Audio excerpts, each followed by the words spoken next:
Así es, compañeros, como hemos visto en la nota de Catherine Gómez, es uno de los casos que ha conmocionado a la sociedad y es que necesita una respuesta judicial efectiva y contundente. Justamente para hablar sobre este tema y sobre los aspectos legales, nos acompaña la doctora Yavari Villanueva, jueza penal de la Corte Superior de Justicia de Lima. ¿Cómo está, doctora? Bienvenida a Justicia TV.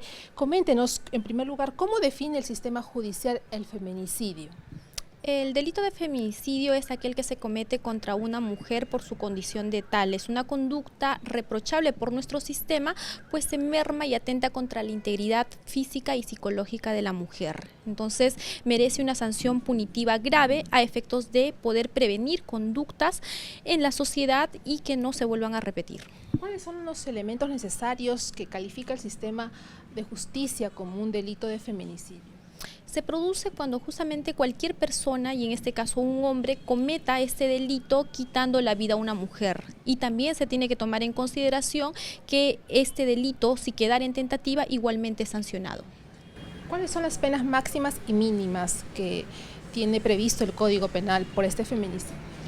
La pena mínima que se prevé es de 20 años, que se da cuando este delito es cometido en algún tipo de contexto, sea violencia familiar, sea un contexto de hostigamiento sexual, un abuso de poder o por un hecho de discriminación contra la mujer. Esta pena se va a ver agravada a no menos de 30 años cuando la víctima tenga ciertas características de vulnerabilidad, es decir, por ejemplo, se trate una víctima menor de edad, una adulta mayor, una víctima en estado de gestación, una víctima que ha sido sometida previamente de repente a un abuso sexual, a una trata de personas o cuando concurra alguna circunstancia que se encuentra comprendida en el artículo 108 del Código Penal. Dentro de estas circunstancias, por ejemplo, llamamos la gran crueldad, es decir, cuando se ha causado sufrimiento a la víctima, también la alevosía, cuando, por ejemplo, se sometió a la víctima para que ésta no pueda defenderse, o tal vez cuando se utilizó algún tipo de instrumento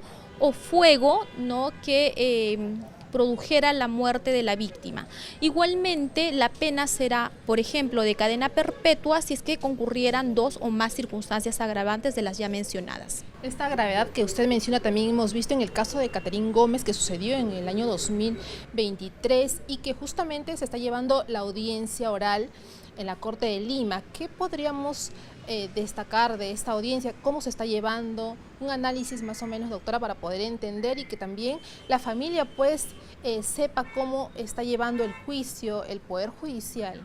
En este caso, al encontrarse en una etapa de juicio oral, lo que se está haciendo es la actuación de pruebas, a efectos de poder determinar si existe la responsabilidad o no en el sujeto que se determina si ha cometido o no el hecho delictivo que se le imputa, en este caso el feminicidio. Entonces, a través de estas pruebas se va a poder determinar su responsabilidad. Si en el presente caso se está imputando, por ejemplo, las circunstancias agravantes del uso de fuego, conforme hay videos, ¿no?, que así se visualizan, o si es que el hecho fue cometido para causar el sufrimiento de la víctima, la gran crueldad, eso va a ser determinado mediante las pruebas que se vienen actuando. Doctora, y no solamente este caso, existen muchos a nivel nacional. Díganos, ¿qué medidas se está tomando el Poder Judicial para poder evitar y enfrentar ese tipo de delitos, doctora?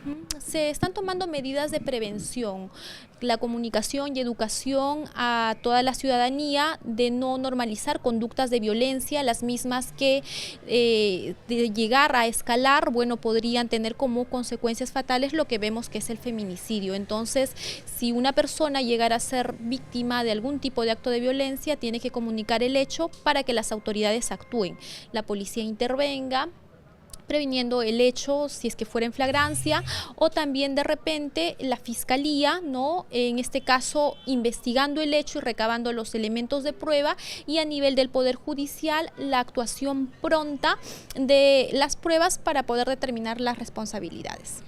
Muy bien, doctora, gracias por habernos acompañado a través de la señal de Justicia TV y por habernos explicado un poco más acerca de las medidas que viene implementando el Poder Judicial para combatir este flagelo que vienen enfrentando muchas mujeres en nuestra sociedad. Compañeros, vamos con ustedes a estudios.